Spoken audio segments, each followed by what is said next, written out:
ما شاء الله ولا حول ولا قوة إلا بالله العلي العظيم.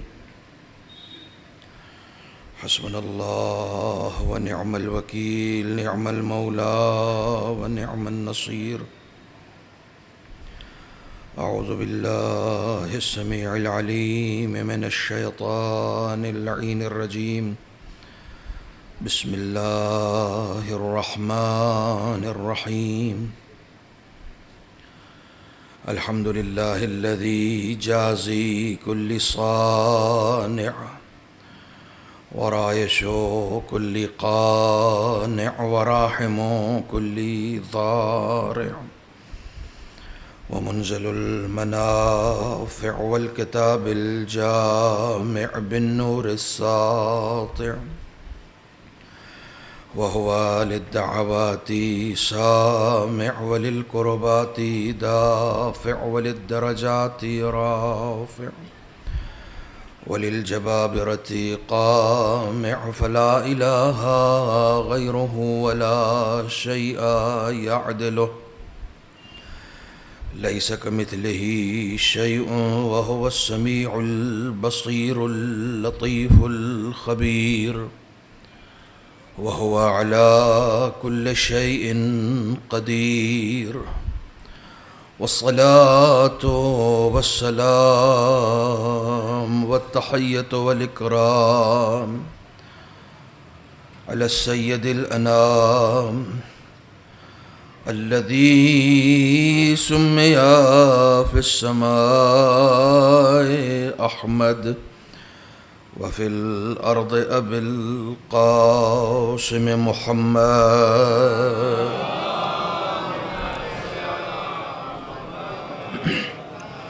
وعلى أهل بيته الطيبين الطاهرين المعصومين المظلومين الذين أذهب الله عنهم الرجس وطهرهم تطهيرا.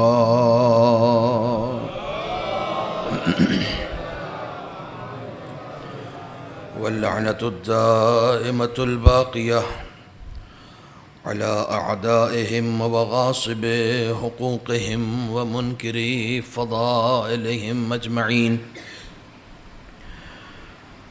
أما بعد، فقد قال الله الحكيم في القرآن الكريم: بسم الله الرحمن الرحيم. ولقد بعثنا في كل أمة رسولا أن اعبدوا الله واجتنبوا الطاغوت، فمنهم من هدى الله ومنهم من حقت عليه الضلالة، فسيروا في الأرض فانظروا كيف كان عاقبة المكذبين. صدق الله العلي العظيم. صلوات پڑھیں محمد وعلیہ.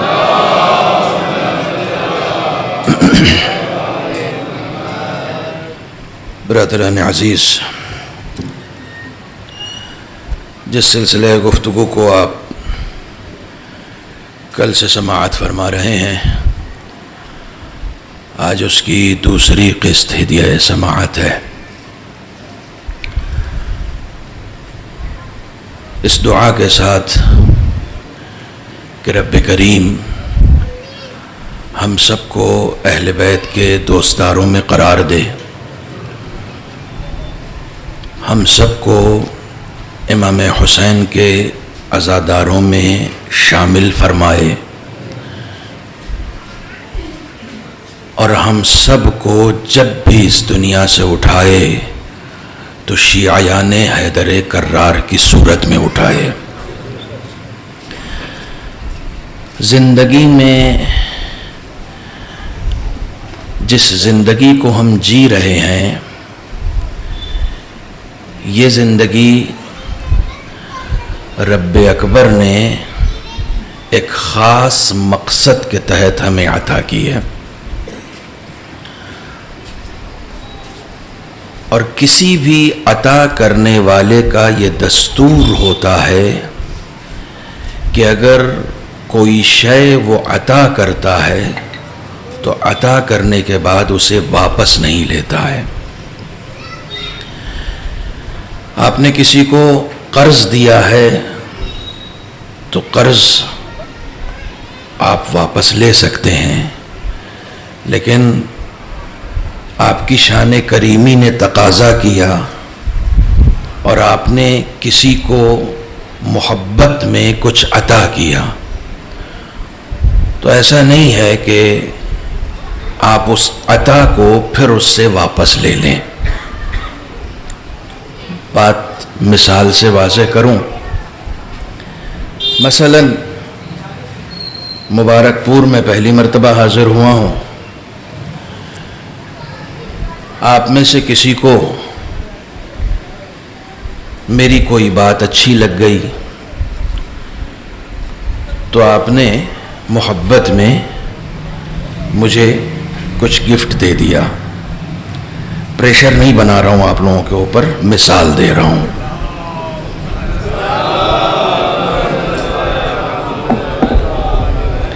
کبھی کبھی اس طرح کی باتوں سے لوگ سمجھتے ہیں کہ شاید مولانا پریشر بنا رہے ہیں، مثال دے رہا ہوں۔ دیا، اکثر آپ دیتے ہیں، پھر ایسا نہیں ہو سکتا کہ آپ دہلی آئیں تو آپ وہاں آ کر کہیں کہ مولانا آپ مبارک پور مجلس پڑھنے آئے تھے تو ہم نے آپ کو وہاں کی ایک لنگی گفٹ کی تھی تو وہ ذرا واپس کر دیجئے۔ ایسا نہیں ہو سکتا ہے۔ میں خود پلٹ کے پوچھ سکتا ہوں کہ میں نے کب آپ سے کہا تھا کہ آپ مجھے دیں؟ آپ نے اپنی محبت کے تقاضے کی بنیاد پر دیا تھا۔ ادھار واپس مانگا جاتا ہے، عطا تھوڑی واپس مانگی جاتی ہے۔ آپ کو بھی خدا نے حیات دی، آپ مانگنے نہیں گئے تھے، اس کے کرم نے تقاضا کیا، اس نے عطا کر دیا۔ عام انسان کسی کو کچھ دے کے واپس نہیں لیتا، تو خدا حیات دے کر واپس کہاں سے لے سکتا ہے؟ اس نے یہ حیات ہمیں دے دی ہے۔ ہمارا اپنا ہنر یہ ہے کہ ہم اسے جی کر دکھائیں۔ توجہ فرما رہے ہیں؟ آپ اتنی خاموشی سے مجلس سننے کے عادی نہیں ہیں، لیکن دھیرے دھیرے ہو جائیں گے۔ ہمارا اپنا ہنر یہ ہے کہ ہم اس زندگی کو جی کر دکھائیں۔ اس نے دے دی، وہ حی ہے، اس نے ہمیں حیات دے دی۔ اب وہ واپس لینے والا نہیں ہے، ہم واپس نہیں لیتے تو وہ کہاں سے واپس لے لے گا؟ لیکن ہاں، اتفاق سے یہ گھڑی جو میں نے پہن رکھی ہے یہ بھی گفٹڈ ہے۔ میں بلاسپور گیا تھا تو وہاں بار بار موبائل نکال کے میں ٹائم دیکھ رہا تھا، تو ممبر سے جیسے ہی اترا تو ایک صاحب نے اپنے ہاتھوں سے اتار کے میرے ہاتھوں میں پہنا دی۔ اس کے بعد سے میں مجلس میں ضرور پہنتا ہوں تاکہ اس کا ثواب ان کو بھی پہنچے۔ پھر آپ سوچیں گے میں آپ کے اوپر پریشر بنا رہا ہوں۔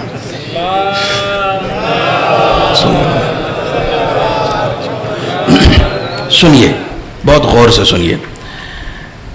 گفٹ کیا، وہ واپس نہیں مانگ سکتا۔ اتفاق سے میں دوبارہ پھر اس شہر میں گیا تو ظاہر ہے کہ اس نے دے دیا تھا، اب وہ واپس تھوڑی لے گا، لیکن میرے ہاتھوں کی طرف دیکھ ضرور رہا تھا کیونکہ اس نے دیا تھا۔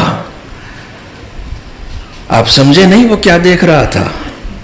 وہ دیکھ یہ رہا تھا کہ جس مقصد کے لیے ان کو دی تھی اس مقصد میں وہ اسے استعمال کر رہے ہیں یا نہیں کر رہے ہیں۔ سلامت رہیں آپ۔ جس مقصد کے لیے دی تھی وہ اسے استعمال کر رہے ہیں یا نہیں کر رہے ہیں۔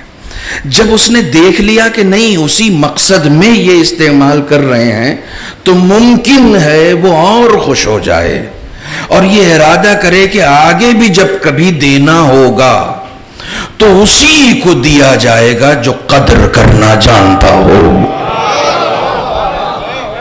جو قدر نہیں کر سکتا اسے نہیں ملے گا۔ اب مثال کے طور پر اس نے دے دی اور ایک دن دہلی مجھ سے ملنے آ گیا میرے گھر پہ، دیکھا میرا بچہ اس گھڑی سے کھیل رہا ہے، کانٹے کہیں بکھرے ہوئے ہیں، نمبر پلیٹ کہیں بکھری ہوئی ہے، چین کہیں ٹوٹی ہوئی ہے، میری گھڑی کی چین ٹوٹی ہوئی ہے، بے چین وہ ہو رہا ہے کیونکہ اس نے دیا تھا۔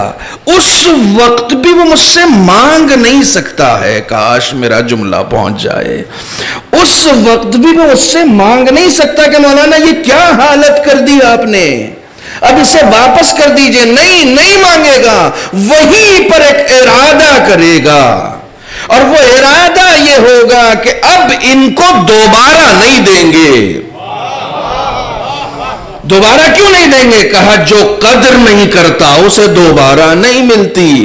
خدا نے ہمیں حیات دی، بن مانگے دی، وہ بار بار دیکھنا چاہتا ہے جس مقصد کے تحت دی تھی، اس مقصد پہ ان کی زندگی پوری اتر رہی ہے یا نہیں اتر رہی ہے؟ نہیں بھی اتر رہی ہوگی تب بھی وہ واپس نہیں لے گا، معاف کیجئے گا۔ بعض لوگ جو یہ سمجھتے ہیں کہ نہیں، شاعروں نے ہمیں کچھ بہکایا بھی ہے، ہمیں موت نہیں آتی، موت کسی کو نہیں آتی، اس قدرت کاملہ نے سسٹم کچھ ایسا بنایا ہے کہ موت کسی کو نہیں آتی۔ موت آ جائے تو آسانی ہے، جس نے ظلم کیا ہے اگر اسے موت آ جائے تو یہ تو اس کے لیے راحت کی بات ہے۔ خدا زندگی دے کے واپس نہیں لیتا، چیلنج دیتا ہے کہ جی کے دکھاؤ۔ جینا تو تم کو ہر حال میں ہے، جیسا ذوق و شوق رکھتے ہوگے ویسے ہی جیو گے۔ یہاں اپنے ارادے اور اختیار سے جی رہے ہو، وہاں میرے ارادے اور اختیار سے جیو گے۔ جینا تو ہر حال میں پڑے گا، جیسا ذوق و شوق ہوگا ویسی ہی زندگی ہوگی۔ خوش مذاق ہوگے تو جنت میں زندہ رہو گے، بد مذاق ہوگے تو جہنم میں زندہ رہو گے۔ زندہ تو ہر حال میں رہنا پڑے گا۔ صلوات پڑھیں محمد و آل محمد پر۔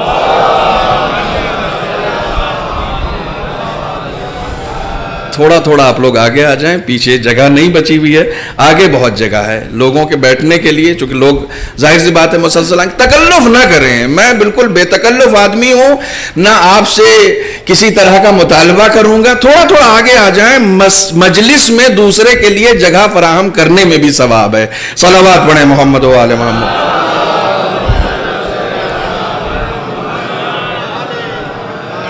جو مجمع ہے ویسی صلوات نہیں مجھے نظر آ رہی ہے۔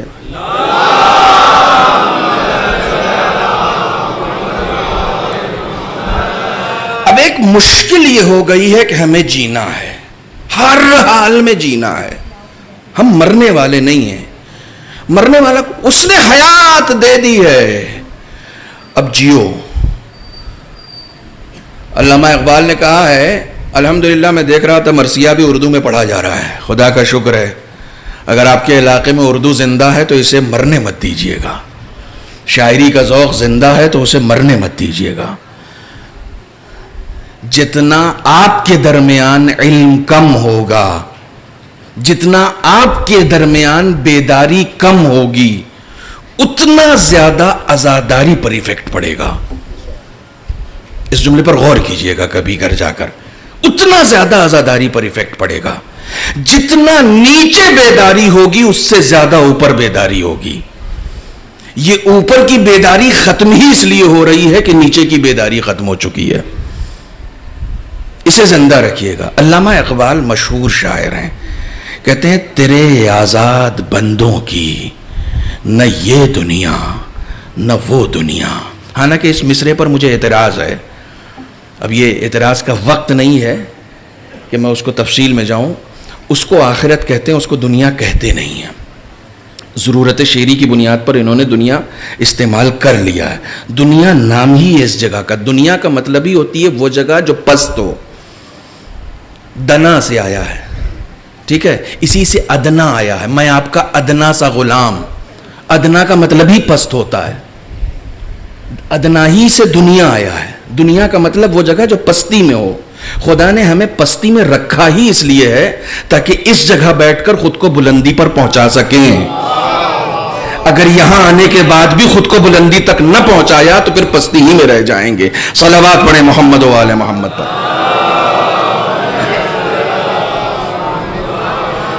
وہ کہتے ہیں تیرے آزاد بندوں کی نہ یہ دنیا نہ وہ دنیا, یہاں مرنے کی پابندی وہاں جینے کی پابندی. جینا ہے, مشکل یہ ہے کہ جینا ہے, ہر حال میں جینا ہے. جب جینا ہے, بہت توجہ رکھیے گا, میرا موضوع ذہن میں رکھیے گا, موضوع بندگی ہے. جب ہمیں جینا ہے تو آپ جتنے لوگ اس مجلس میں آئے ہوئے ہیں کسی سے بھی پوچھ لیجئے کہ آپ اتنی محنت کیوں کر رہے ہیں. آپ نے یہ فیکٹری کھول رکھی ہے, آپ نے یہ کمپنی بنا رکھی ہے, آپ یہ جاب کرتے ہیں, آپ یہ بزنس کر رہے ہیں, اتنی محنت آپ کیوں کر رہے ہیں؟ تو ہر آدمی آپ سے یہی جواب دے گا آپ کو کہ مولانا ہم اتنی محنت اس لیے کر رہے ہیں تاکہ اپنے لائف کے اسٹینڈرڈ کو مینٹین کر سکیں. میری بات پہنچ رہی ہے؟ ہم اتنی محنت اس لیے کر رہے ہیں تاکہ ہماری لائف اچھی ہو سکے. ٹھیک ہے, اچھی لائف, اچھا گھر, اچھا بستر, اچھا کھانا, اچھی فضا, اچھا لباس. توجہ ہے, توجہ ہے. ہم فرش عزائے حسینی پر بیٹھے ہوئے ہیں. ہم محنت ہی اس لیے کرتے ہیں تاکہ سب کچھ اچھا اچھا کر سکیں. میں یہاں بیٹھا ہی اس لیے ہوں تاکہ آپ کو یہ بتا سکوں کہ یہ اچھا صرف اس وقت تک کے لیے کیوں جب تک ہم اس دنیا میں ہیں, کیونکہ حیات تو مستقل ہے, حیات تو ختم ہونے والی نہیں ہے. جب آپ لائف کے اسٹینڈرڈ کی بات کر رہے ہیں تو جب تک کے لیے یہ لائف آپ کو دی گئی ہے تب تک کے اسٹینڈرڈ کو ہم کو مینٹین کرنا پڑے گا. صرف اس دنیا کے اسٹینڈرڈ کو مینٹین کرنا کمال نہیں ہے. بہت خاموشی سے سن لیجئے. میرے استاد کہتے ہیں, کل مہمان کی بات ہو رہی تھی, میزبان کی بات ہو رہی تھی. ہم کہیں بھی جاتے ہیں تو ایک مہمان ہوتا ہے اور ایک میزبان ہوتا ہے. میرے استاد کہتے تھے کہ دنیا میں آپ کہیں بھی چلے جائیں, کہیں بھی چلے جائیں, وہاں ایک مہمان ہوگا اور ایک میزبان ہوگا, سوائے دو جگہ کے. وہ دو جگہ کون سی ہے؟ پہلی جگہ تو خود آپ کا گھر ہے. جب آپ اپنے گھر میں جائیں گے تو وہاں کوئی میزبان, میرے ساتھ بولیے, وہاں کوئی میزبان نہیں ہوتا. وہاں آپ خود ہی مہمان بھی ہوتے ہیں اور خود ہی میزبان بھی ہوتے ہیں. کیسے بستر پہ سونا ہے کسی کے گھر جائیں گے تو وہ ڈیسائیڈ کرے گا, لیکن جب اپنے گھر جائیں گے تو آپ خود ڈیسائیڈ کریں گے. کیا کھانا ہے جب آپ دوسرے کے گھر جائیں گے تو وہ ڈیسائیڈ کرے گا, لیکن جب اپنے گھر جائیں گے تو آپ خود ڈیسائیڈ کریں گے. تو انہوں نے کہا پہلی جگہ جہاں انسان مہمان نہیں ہوتا وہ اس کا اپنا گھر ہے, اور دوسری جگہ اس کی قبر ہے. واہ والی بات تو تھی نہیں, لیکن پھر بھی آپ نے کر دی, بڑا جگر ہے آپ کا. دوسری جگہ قبر ہے. قبر میں کیسا بستر ہوگا کوئی اور طے نہیں کرے گا, یہی ڈیسائیڈ کر کے جانا ہوگا. قبر میں کیسا کھانا ہوگا کوئی اور ڈیسائیڈ نہیں کرے گا, وہاں تم خود ہی اپنے مہمان بھی ہو, خود ہی میزبان بھی ہو. صلوات پڑھیں محمد و آل محمد پر.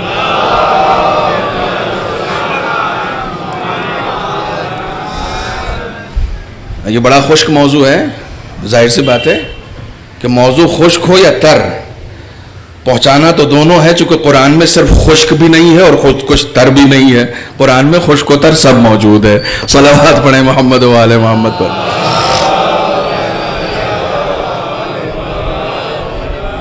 قبر میں انسان اپنا مہمان خود ہوتا ہے اور اپنا میزبان بھی خود ہی ہوتا ہے، اس کو خود ہی ڈیسائیڈ کرنا ہے۔ تم نے اپنے سارے اسٹینڈرڈ کو صرف اس دنیا تک کیوں محدود کر دیا؟ اس کے بعد کی بھی زندگی ہے۔ میرا ایک خمسہ موجود ہے یوٹیوب پر، لائف آفٹر لائف، کبھی موقع ملے تو اسے سنیے گا۔ برزخ کے حالات ہیں اس میں، زیادہ تر کوشش کی ہے میں نے اس کو بیان کرنے کی۔ یہاں وہ موضوع نہیں ہے اس لیے میں لے کر نہیں آؤں گا۔ محنت کر لی ہم نے، پسینے بہا لیے ہم نے، صبح شام۔ ابھی کہیں تذکرہ ہو رہا تھا، ایک صاحب کہنے لگے مولانا نماز نہیں پڑھتے لیکن 4 بجے گوشت لانے چلے جاتے ہیں۔ محنت کرتے ہیں نا، اچھا کھانا ہے تو محنت کرنی پڑے گی، اچھا رہنا ہے تو محنت کرنی پڑے گی، بغیر محنت کے کچھ نہیں ہوگا۔ یہ نوجوان جو اپنی باڈی بناتے ہیں، یہ جو جسم بناتے ہیں، یہ جو جم جوائن کرتے ہیں، اس کے لیے بھی محنت کرنی پڑتی ہے۔ ایک پیٹ نکل گیا ہے تو اس پیٹ کو اندر کرنا ہے۔ ٹرینر بتاتا ہے اتنے بجے صبح اٹھیے گا، رات میں اتنے بجے سو جائیے گا، یہ کھائیے گا، یہ نہیں کھائیے گا، اس سے پیٹ نکل جاتا ہے۔ کتنے بجے اٹھنا ہے، کتنے بجے سونا ہے، کیا کھانا ہے، کتنی محنت کرنی ہے، کتنا پسینہ بہانا ہے، کتنی دیر جم میں گزارنا ہے۔ بھائی صاحب اتنی پابندیاں کیوں لگا رہے ہیں آپ ان کے اوپر؟ کہ یہ ان کو باڈی بنانی ہے۔ ایک انسان کو صرف جسم کو پروان چڑھانا ہے تو وہ اتنی پابندیاں جھیلتا ہے۔ اگر کسی کو اپنے روح کو پروان چڑھانا ہو، اسے بلندی تک لے جانا ہو، اسے پاکیزہ بنانا ہو، تو بغیر محنت کے 4 مجلس میں شریک ہوئے روح پاکیزہ ہو گئی۔ محنت کرنی پڑے گی، پسینہ بہانا پڑے گا، ان تمام عادات و اطوار سے دور رہنا پڑے گا جو اہل بیت کو ناپسند ہیں، ان تمام عادات و اطوار کے قریب جانا پڑے گا جو اہل بیت کو پسند ہیں۔ یہاں پر بریکٹ میں آپ کو روک رہا ہوں، بریکٹ میں ایک بات سن لیجیے، ہما شما کی کوئی حیثیت نہیں ہے، کوئی حیثیت نہیں ہے۔ مرجع تقلید گزرے ہیں آیت اللہ بروجردی، اور جس وقت وہ مرجع تھے اس وقت ان کے آس پاس بھی کوئی نہیں تھا۔ یعنی جیسے آپ کے پاس مختلف زمانے میں آپشنز ہوتے ہیں کہ اتنے مراجع ہیں، ان میں سے کسی کی بھی آپ تقلید کر لیں، جس کو آپ عالم سمجھتے ہوں اس کی آپ تقلید کر لیں، ٹھیک ہے۔ لیکن جس وقت آیت اللہ برجردی تھے نا، اس وقت آس پاس بھی کوئی نہیں تھا، صرف ان کی تقلید ہوتی تھی، اکلوتے تھے۔ ان کے اندر ایک عادت تھی جس کو وہ سمجھ چکے تھے کہ یہ عادت میرے اندر اچھی نہیں ہے، اور وہ عادت تھی ان کے اندر جلدی غصے ہو جانے کی۔ وہ جلدی غصے ہو جاتے تھے، کسی بھی بات پہ انہیں فوراً غصہ آ جاتا تھا۔ تو انہوں نے سوچا کہ مجھے اپنے نفس کی تربیت کرنی چاہیے۔ یہ جو غصہ مجھے جلدی آتا ہے، یہ غصہ میرے لیے اچھا نہیں ہے۔ کمال یہ ہے کہ اس وقت وہ مرجع تقلید ہو چکے تھے، یعنی اپنی تربیت کی کوئی عمر نہیں ہوتی ہے۔ جس وقت آپ اپنی تربیت کرنا چاہیں اس وقت آپ اپنی تربیت کر سکتے ہیں، اس کی کوئی عمر نہیں۔ وہ مرجع تقلید ہو چکے تھے۔ آیت اللہ خونساری بتاتے ہیں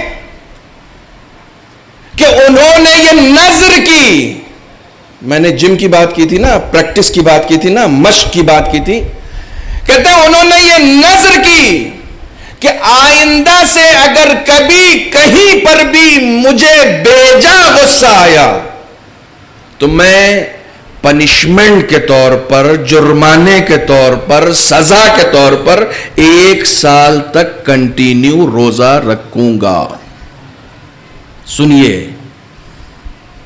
1 سال تک کنٹینیو روزہ رکھوں گا، سوائے ان دنوں کے جن دنوں روزہ رکھنا حرام ہے۔ ممبر پہ بیٹھ کے درس خارج کہہ رہے ہیں، مرجع تقلید ہو چکے ہیں۔ ممبر پہ بیٹھ کے درس خارج کہہ رہے ہیں۔ درس خارج میں اصول یہ ہوتا ہے کہ درس خارج کہتے کہتے اگر کسی بھی طالب علم کو، اس میں طالب علم تو سارے جتنے بھی ہیں سب خود مجتہد ہوتے ہیں یا مجتہد ہونے کی کگار پہ ہوتے ہیں، وہ سب شریک ہوتے ہیں. کسی کو بھی کوئی بات قابل اعتراض لگتی ہے وہ کھڑا ہوتا ہے اور کھڑے ہو کے اعتراض کرتا ہے. آج کسی بچے سے ڈسکس ہو رہا تھا جہاں میں ٹھہرا ہوا تھا, انہوں نے کہا کہ مجلس کے ماحول میں کھڑے ہو کر سوال کرنا مجلس کی اہانت سمجھا جاتا ہے. میں نے کہا بالکل غلط, بالکل غلط ہے. یہ کس نے کہہ دیا مجلس کی اہانت ہے؟ کسی کی بات آپ کو سمجھ میں نہیں آ رہی, آپ کھڑے ہوئیے, کھڑے ہو کے اعتراض کیجئے. آپ نے بولنا چھوڑ دیا ہے, اس لیے یہاں آنے والا جو چاہتا ہے بول کے چلا جاتا ہے.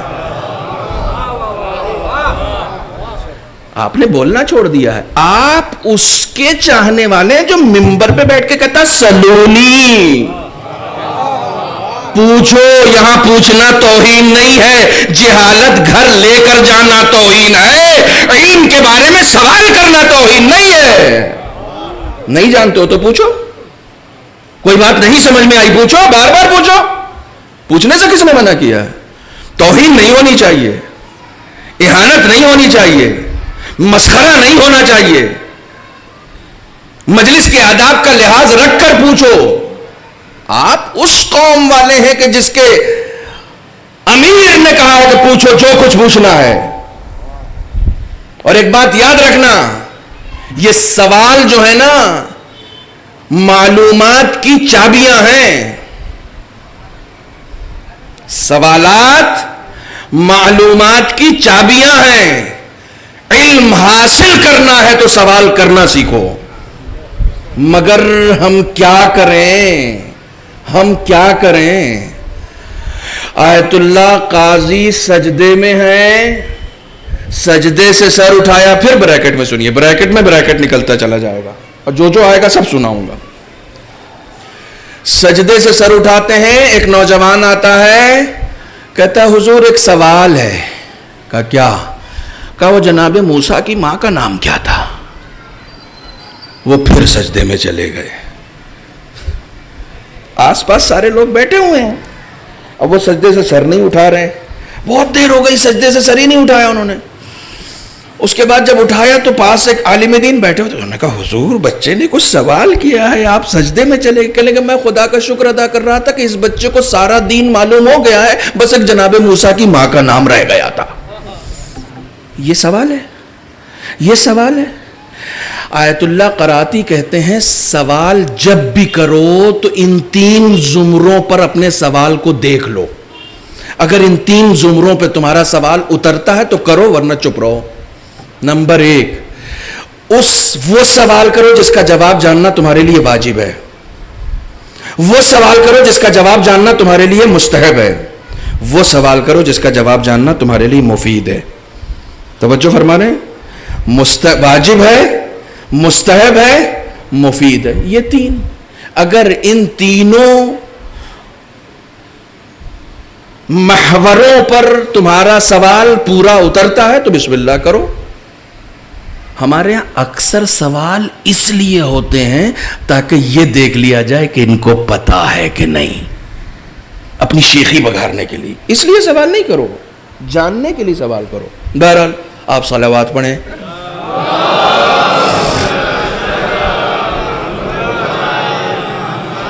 صلوات آپ ناراض ہو کے پڑھ رہے ہیں کیا؟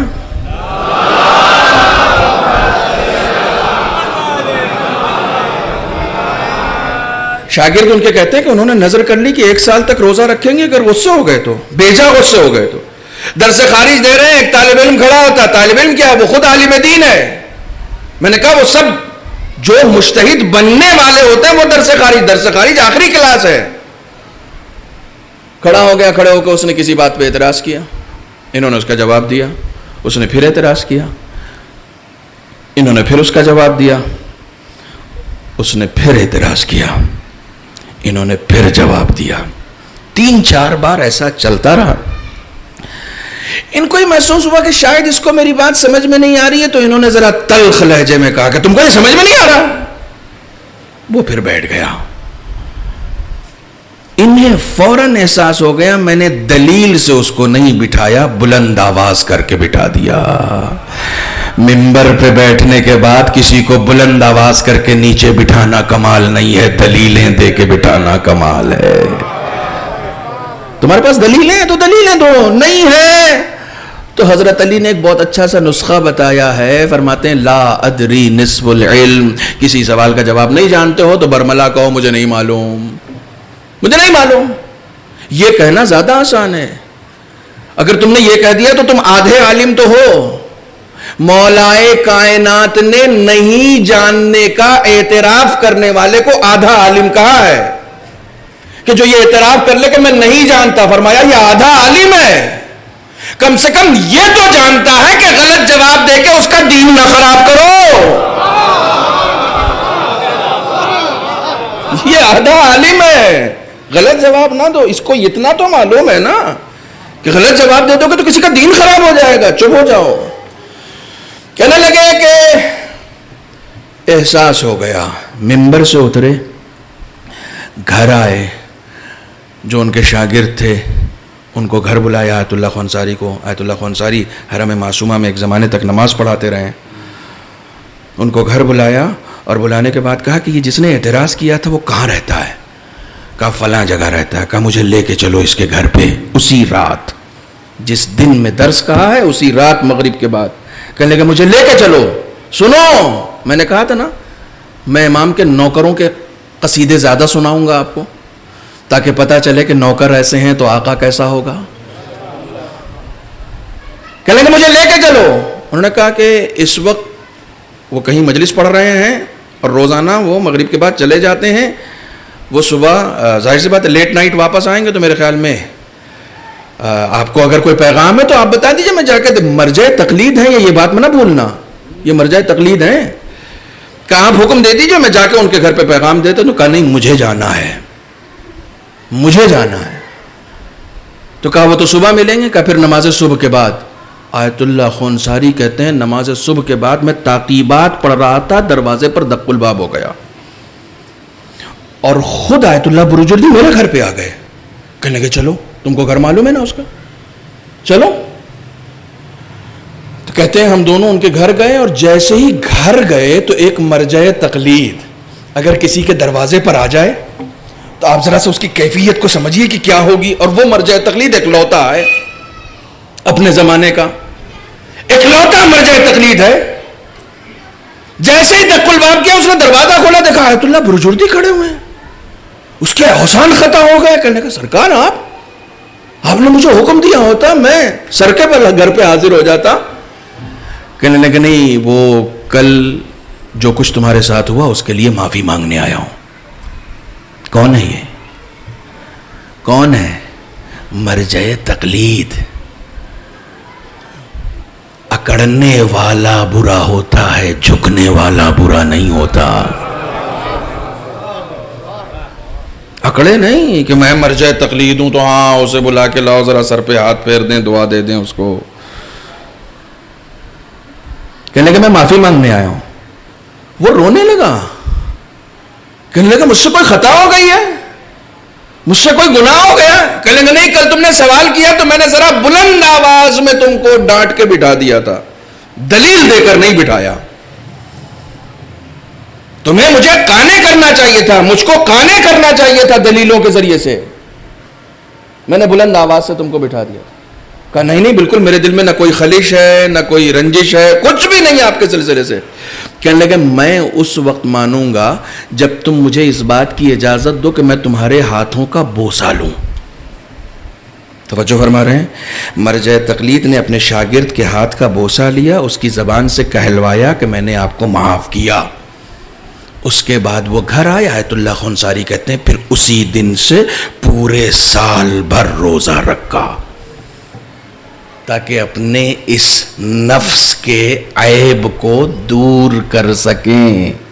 جو اپنے نفسوں کی تربیت کرتا ہے وہ امام کا ناصر بنتا ہے۔ کل گفتگو کہاں سے شروع ہوئی تھی؟ امام کے ناصروں میں شامل ہونا ہے، امام حسین کے ناصروں میں جگہ پانی ہے۔ نعرے لگانے والے کو امام جگہ نہیں دیتے، کردار بنانے والے کو جگہ دی جاتی ہے۔ کردار سازی کے لیے کچھ محنت کی ہے، اپنا کردار بنایا ہے۔ میں نے کبھی اپنے عیوب کے اوپر نظر ڈالی ہے؟ خدا کی قسم ہم جس معاشرے میں رہتے ہیں، پہلے زمانے میں چوک چوراہوں پر بیٹھ کر دوسروں کے عیوب بیان کیے جاتے تھے، غیبتیں ہوتی تھی، تہمتیں لگائی جاتی تھی. آج وہ چوک چوراہے ہماری جیبوں میں رہتے ہیں واٹس ایپ کے گروپ کے نام پر. سنا؟ اس کی کلپ دیکھی، اس کی آڈیو وائرل ہوئی ہے، سنا؟ یہ حق الناس ہے، یہ حق الناس ہے. جب آپ کسی کا حق مار لیں گے، چاہے وہ ایک غیبت کی شکل میں ہی کیوں نہ ہو، امام اپنے ناصروں کی فہرست سے آپ کو باہر نکال دیں گے. امام حسین نے صاحب صاحب کہہ دیا، جس کی گردن پر کسی کا حق ہے وہ میرے ساتھ نہیں جا سکتا، میرے ساتھ نہیں جا سکتا. میرے ساتھ آنا تو خود کو پاکیزہ بنانا پڑے گا، خود کو پاکیزہ بنانا پڑے گا. اور غیبت تو ایک ایسا عجیب و غریب گناہ ہے، ایسا گناہ بے لذت ہے، یقین جانیے ایسا گناہ بے لذت ہے کہ حدیث میں ہے غیبت کرنے والے کے نیک اعمال اس غیبت کرنے کی وجہ سے اس کے نامہ اعمال میں چلے جاتے ہیں جس کی غیبت وہ کرتا ہے، اور اس کے برے اعمال اس کے نامہ اعمال میں آ جاتے ہیں. کمال یہ ہے اچھائیاں یہ اس کو دے رہا ہے، برائیاں اس کی خود لے رہا ہے. آیت اللہ شیخ انصاری کا نام سنا ہے آپ نے؟ آج جتنے بھی مرجع ہو رہے ہیں نا، ان سب کی گردن پہ شیخ انصاری کا احسان ہے. شیخ انصاری کی کتاب پڑھے بغیر مرجع نہیں ہوا جا سکتا. آیت اللہ شیخ انصاری نے ایک دن اپنے پڑوسی کو ایک گفٹ بھجوا دیا، کچھ پیک کروا کے تحفے کی شکل میں اپنے پڑوسی کو بھجوا دیا. پڑوسی وہ گفٹ دیکھ کر حیران ہو گیا. خادم لے کر آیا تھا ان کا، کس نے دیا؟ کہا آیت اللہ نے دیا. تو اسے سمجھ میں نہیں آیا کہ یہ گفٹ کیا مطلب، کیوں دیا ہے. لے کے آ گیا ان کے گھر پہ. حضور کیا بات ہو گئی؟ چونکہ ایک دن پہلے ہی اس نے ان کی کہیں غیبت کی تھی. اس شخص نے آیت اللہ شیخ انصاری کی. کل حبیب کا واقعہ آپ کو یاد ہے نا؟ حبیب میسم اور رشید حجری کا واقعہ یاد ہے نا؟ ذہن میں رکھیے گا، کنیکٹ کرتے رہیے گا گفتگو کو روزانہ کی. آیت اللہ شیخ انصاری نے گفٹ بھیجا تو وہ دیکھ کر حیران ہو گیا، چونکہ اس کو معلوم تھا کہ میں نے تو ابھی کل ہی ان کی غیبت کی ہے، ان کی برائی کی ہے. گفٹ لے کر ان کے پاس آیا، کہنے لگا حضور اس کی وجہ نہیں سمجھ میں آئی. کہنے لگا کچھ نہیں، کل میں اپنا نامہ اعمال چیک کر رہا تھا تو میں نے دیکھا میرے نامہ اعمال میں کچھ تمہارے اکاؤنٹ سے خوبیاں آئی ہیں، اور میرے یہاں جو خرابیاں تھیں وہ تم نے لے لی ہیں. تو یہ تو کام گفٹ کا تھا نا، تمہارا کچھ تک بنتا ہے.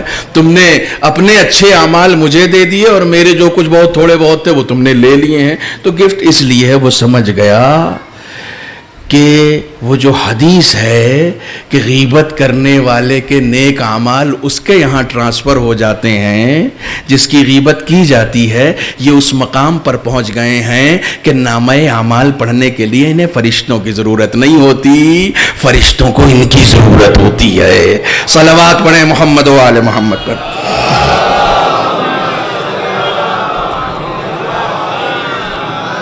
کبھی کبھی کچھ جملہ اگر زبان سے نکل جاتا ہے نا تو اس کے بعد بھی بہت ساری راہیں کھل جاتی ہیں. میں نے کہا تھا ان کو فرشتوں کی ضرورت نہیں ہے، فرشتوں کو ان کی ضرورت ہے.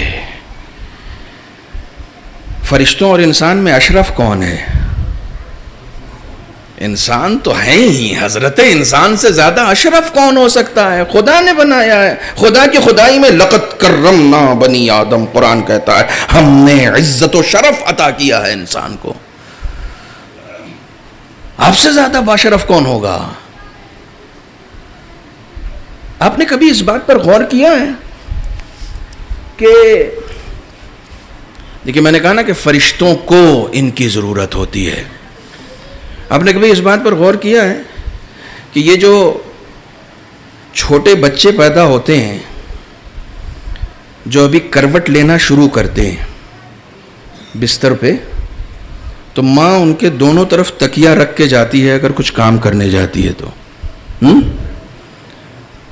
تاکہ یہ کروٹ لے کے گر نہ جائیں. لیکن کبھی کبھی ایسا ہوتا ہے کہ بچہ اتنا ہیلدی اور اسمارٹ ہوتا ہے کہ وہ تکیہ کو بھی کراس کر جاتا ہے، اور پھر ہوتا یہ ہے کہ وہ تخت سے نیچے آ جاتا ہے. پھر ماں بھی دوڑ کے آتی ہے، دادا بھی دوڑ کے آتے ہیں، ابا بھی دوڑ کے آتے ہیں، سب دوڑ کے آتے ہیں چونکہ بچہ گر جاتا ہے. لیکن جب اٹھا کے دیکھا تو اسے کہیں چوٹ نہیں لگی ہوتی ہے. یہ مشاہدہ کیا ہوگا آپ نے. اکثر ہم ایک سیڑھی سے نیچے ذرا سا پیر سرک جائے تو فریکچر ہو جاتا ہے. ہمارے ساتھ ایسا ہوتا ہے. ایک سیڑھی سے ذرا سا پیر سرکا تھا کہ فریکچر آ گیا، بچہ تخت سے نیچے گر گیا، اسے کچھ ہوا نہیں. اس کے پیچھے بھی ایک حدیث ہے. چھٹے امام فرماتے ہیں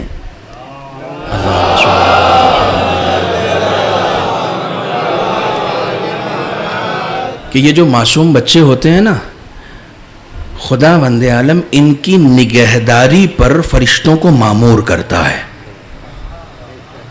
معصوم ہیں فرشتے، ان کی حفاظت کے لیے. آپ کے گھر کے بچے کی بات ہو رہی ہے، ابھی آپ کے گھر کے بچے کی بات ہو رہی ہے، علی کے گھر کے بچے کی بات نہیں ہو رہی ہے. ان کی نگہداری پر خدا فرشتوں کو مامور کرتا ہے. میں نے بہت غور کیا کہ پھر ہمارے قوم کے بوڑھوں کو فرشتہ کیوں نہیں بچاتا؟ یہ قوم کے نوجوانوں کو کیوں نہیں بچاتا؟ یہ حدیث صرف بچے کے لیے کیوں آئی ہے کہ بچے کی حفاظت پر فرشتہ مامور ہوتا ہے؟ تو غور کرنے کے بعد پتا چلا، اپنے تجربے سے پتا چلا کہ جب بھی میں نے کسی بچے کو کسی کو مارتے ہوئے دیکھا تو فوراً ٹوکنے والوں نے کہا کہ ارے معصوم کو کیوں مار رہے ہو؟ بات نہیں پہنچی شاید. فوراً ٹوکنے والا کہتا ارے معصوم کو کیوں؟ آپ سے کس نے کہہ دیا کہ یہ معصوم ہے؟ کہا قبلہ معصوم کہتے ہی اس کو ہے جس کی زندگی میں کوئی گناہ نہ ہو. میں نے کہا خدا فرشتوں کو معصوم کی حفاظت پہ لگاتا ہے، گنہگاروں کی حفاظت پہ نہیں لگاتا. اب جس درجے کی جس کی عصمت رہتی ہے اس کی حفاظت اس درجے کا فرشتہ کرتا ہے. جو سید المعصوم ہوتے ہیں ان کے جھولے بھی سید الملائکہ جھلایا کرتے ہیں. صلوات پڑھیں محمد و آل محمد.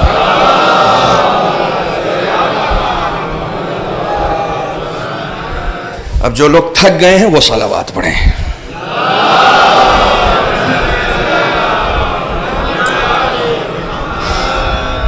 خوش مت ہوئیے کہ اتنے لوگ تھک گئے ہیں، میں نہیں تھکنے والوں سے بھی صلوات پڑھوا سکتا ہوں.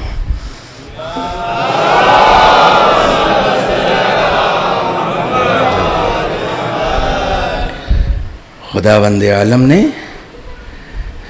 حیات عطا کی اور یہ حیات کنٹینیو ہے. حیات عطا کی، اس حیات کے استعمال کا ایک قانون دیا اور اسی قانون کا نام اسلام ہے. اسی اسلام پر چلنے کا نام بندگی ہے. یہ قانون ہے، اس قانون کے مطابق تمہیں زندگی گزارنی ہے. تمہیں اس دنیا میں آ کے کچھ کرنا ہے، کسی مقصد کے تحت ہم نے بنایا ہے، اس مقصد کو پورا کرنا ہوگا. یہ مائک ہمارے سامنے لگا ہوا ہے، اس کا مقصد آواز کو لاؤڈ کرنا ہے. یہ اسی وقت تک یہاں رہے گا جب تک اپنے مقصد پہ کھرا اترے گا. جس دن یہ اپنے مقصد پہ کھرا نہیں اترے گا اس کو یہاں نہیں رکھا جائے گا، اس کی جگہ پھر کہیں اور ہوگی. مولانا کیوں؟ کہ اس کے بنانے والے نے بھی ایک مقصد کے تحت بنایا ہے. جب تک یہ اپنے مقصد پہ چلتا رہے گا اپنی جگہ پر رہے گا. جب اپنے مقصد سے ہٹ جائے گا پھر یہ وہاں رہے گا جہاں اس کو بنانے والا جانتا ہے کہ کہاں رکھنا ہے. اس کی جگہ یہ نہیں ہے. ہمیں بھی خدا نے پیدا کیا ہے، اشرف بنایا. قرآن مجید کی ایک آیت ہے، توجہ فرمائیے گا، یہاں سے میں گریز کر رہا ہوں. وَلِلَّهِ جُنُودُ السَّمَاوَاتِ وَالْأَرْضِ. کائنات میں جو کچھ بھی ہے وہ سب کے سب اللہ کے سپاہی ہیں. جو کچھ بھی ہے سب کے سب اللہ کے سپاہی ہیں. یعنی سب کو خدا نے کسی نہ کسی مقصد کے تحت خلق کیا ہے. کوشش کروں گا آنے والی مجلسوں میں ان تمام مخلوقات کی حیات پر بھی بات کر سکوں، ان سنگریزوں کی حیات پر، ان پتھروں کی حیات پر، کہ جنہیں ہم بے جان سمجھتے ہیں. سائنس میں ہم کو صرف دو چیز پڑھائی جاتی ہے، ایک جاندار اور ایک بے جان. فلسفہ الہیات میں جو کچھ اس نے پیدا کیا ہے سب میں حیات پائی جاتی ہے، سب میں حیات پائی جاتی ہے، سب میں اپنے لیول کا شعور پایا جاتا ہے. خداوند عالم نے کسی نہ کسی مقصد کے تحت خلق کیا ہے سب کو، اور سب کے سب اپنے مقصد پہ گامزن ہیں، سب کے سب. سرے منہ انحراف نہیں ہے، سرے منہ ایک بال کے برابر بھی انحراف نہیں ہے کسی بھی مخلوق میں. جس کو جس کام کے لیے بنایا وہ وہاں لگا ہوا ہے. چونکہ آپ الحمدللہ مجلسیں سننے والے لوگ ہیں، مجھے بہت خوشی ہوئی جب مجھے بتایا گیا کہ جب یہاں خمسہ ہوتا ہے کہیں پر بھی ہو، کسی بھی محلے میں ہو، تو اس زمانے میں کہیں اور کوئی پروگرام نہیں رکھا جاتا. میں نے کہا کہ یہ آپ کا ایک اتنا بہترین قدم ہے. میں ہندوستان کے تمام گوشوں کنار میں تقریباً جا چکا ہوں. یہ اتنا بہترین اور قابل تحسین قدم ہے کہ جو واقع صدافری ہے، تعریف کے قابل ہے. اس سے یہ پتہ چلتا ہے کہ آپ سننے والے لوگ ہیں، آپ مجلسیں سنتے ہیں.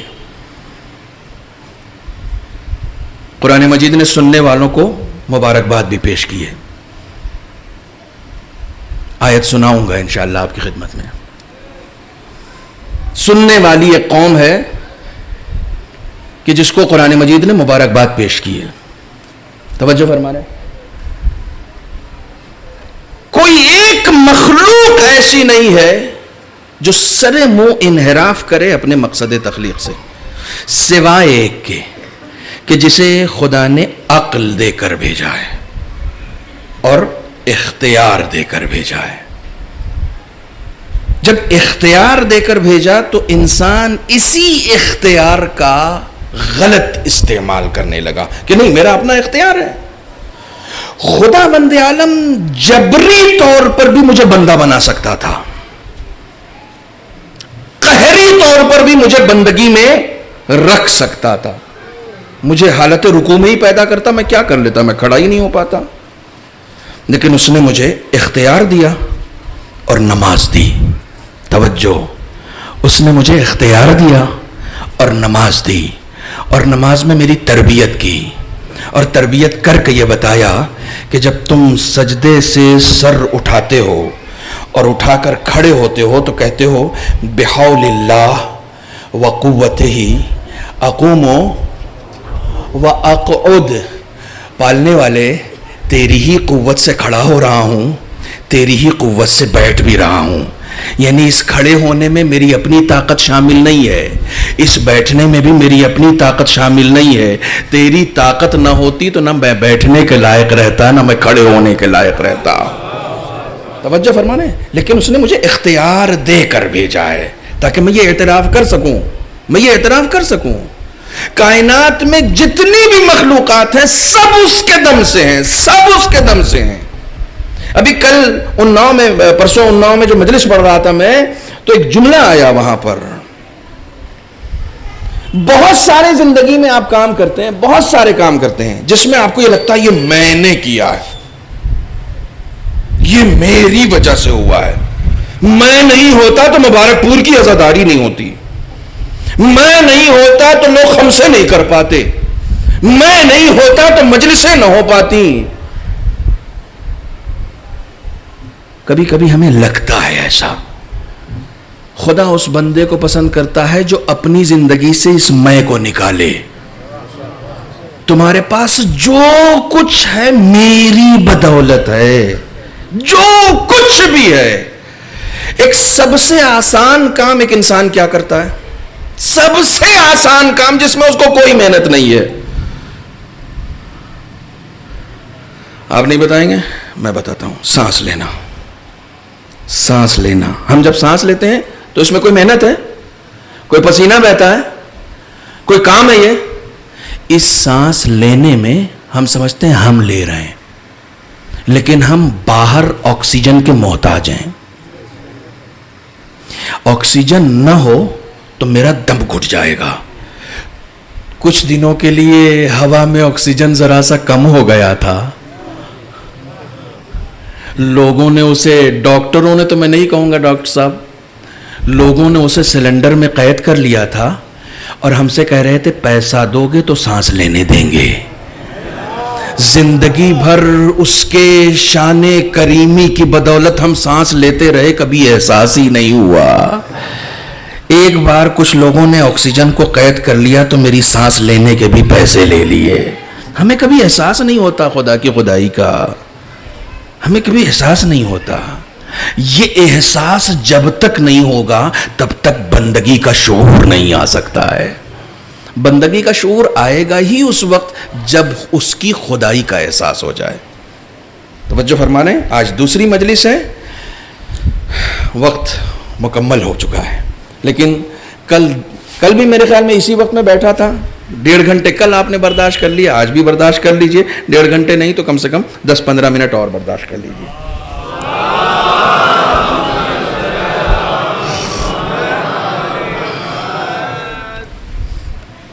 آپ کی صلوات میرے ختم کرنے کے لیے تھی یا آگے بڑھانے کے لیے تھی؟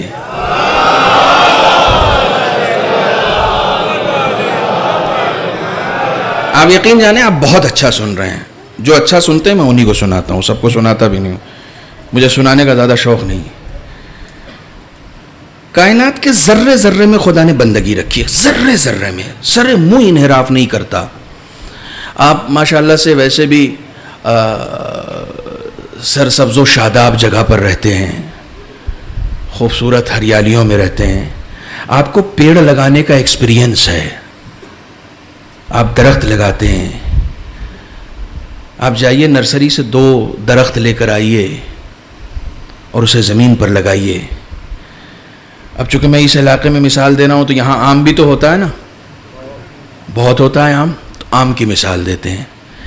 ایک درخت آم کا لے کر آئیے اور ایک جامن کا لے کر آئیے, دونوں ایک ہی زمانے میں پھلتے بھی ہیں اتفاق سے. کمال ہے نیچر وائز دونوں الگ ہیں, ایک شوگر بڑھاتا ہے اور ایک شوگر گھٹاتا ہے, دونوں ایک ہی زمانے میں ہوتے ہیں.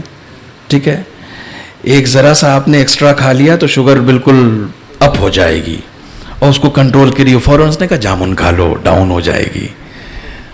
خدا نے صرف بیماریاں تھوڑی رکھی ہیں, بیماریاں بعد میں رکھی ہیں, علاج پہلے رکھا ہے. یہی تو اس کی شان کریمی ہے.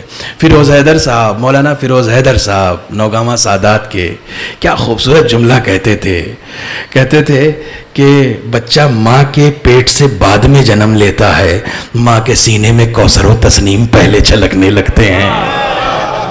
یہ اس کی شان کریمی ہے, یہ اس کی فیاضی ہے. توجہ فرمانے, آپ جائیے 2 درخت لے کر آئیے اور اپنے ہی باغ میں لگا دیجئے, لیکن لگائیے کچھ اس طریقے سے جیسے یہ مائک کے دونوں ڈنڈے, ٹھیک ہے, کیسے ملے ہوئے ہیں آپس میں. آم کی جڑ اور جامن کی جڑ کو آپس میں الجھا دیجئے, جیسے 2 لوگوں کے گیسوؤں کو الجھا دیتے ہیں کبھی کبھی شاعر, ویسے الجھا دیجئے. دونوں درختوں کو بالکل ساتھ میں لگا دیجئے زمین میں.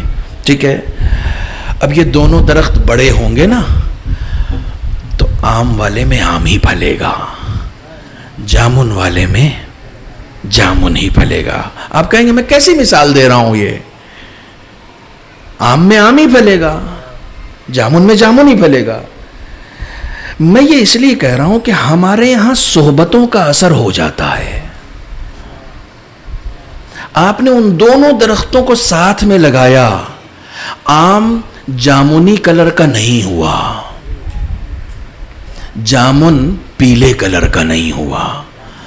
صحبت کا اثر ان میں ہوتا ہے جو اپنے ارادے کو استعمال کرتے ہیں, جو خدا کے حکم کے مطابق چلتے ہیں وہ کسی کا اثر نہیں لیتے ہیں. دیکھیے اتنی آسانی سے میں بات کر رہا ہوں اور اتنی آسانی سے اتنے اچھے سے آپ سن رہے ہیں. مجھے کوئی ایک بار بھی آپ سے کوئی تقاضا نہیں کرنا پڑا کہ صاحب میں کچھ کہہ گیا اور آپ توجہ نہیں کر رہے ہیں، میں کہاں پڑھ رہا ہوں، قبرستان میں پڑھ رہا ہوں، بیابان میں پڑھ رہا ہوں، پتہ نہیں کہاں پڑھ رہا ہوں، اللہ بچائے۔ دونوں کو ہم نے ساتھ لگا دیا۔ دیکھیے علماء تشریف فرما ہے، تھوڑی سی زیادہ آسانی ہو جاتی ہے جب علماء موجود ہوتے ہیں۔ تو ہدایت دو طرح کی ہوتی ہے، ایک ہدایت ہدایت تکوینی ہے اور ایک ہدایت ہدایت تشریعی ہے۔ ہدایت تکوینی کیا ہے؟ فرعون نے جناب موسیٰ سے پوچھا تھا کہ تمہارا خدا کون ہے؟ تو جناب موسیٰ نے، قرآن مجید کی آیت پڑھ رہا ہوں، جناب موسیٰ نے کہا تھا ربنا الذی اعطی کل شیء خلقہ ثم ہدی، میرا پروردگار وہ ہے جس نے ہر شے کو پیدا کیا اور اس کے بعد اس کی ہدایت کر دی۔ ہر شے کو پیدا کیا اور اس کے بعد اس کی ہدایت کر دی، ہر شے کو۔